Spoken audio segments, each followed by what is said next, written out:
Constable నుంచి IPS గా select అయిన ఏపీ వాసి ఉదయకృష్ణారెడ్డిపై సీఎం చంద్రబాబు ప్రశంసలు కురిపించారు. ధైర్య సాహసాలు, విశ్రాంతి లేని శ్రమ ముందు ఏ కళ కూడా పెద్దది కాదని ఉదయకృష్ణారెడ్డి ప్రయాణం రుజువు చేసిందని అన్నారు. దృఢ సంకల్పంతో అన్ని అవరోధాలను ఛేదిస్తూ కొత్త తీరాలను చేరుకోవచ్చని అతని కథ మనకు గుర్తు చేస్తుందని ఎక్స్ వేదికగా తెలిపారు.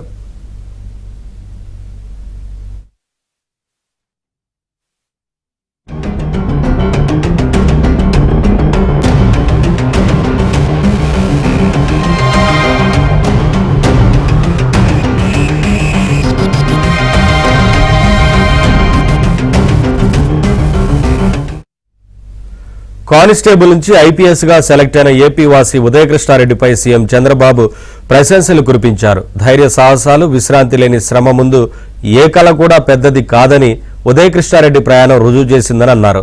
దృఢ సంకల్పంతో అన్ని అవరోధాలను ఛేదిస్తూ కొత్త తీరాలను చేరుకోవచ్చని అతని కథ మనకు గుర్తు చేస్తుందని ఎక్స్ వేదికగా తెలిపారు.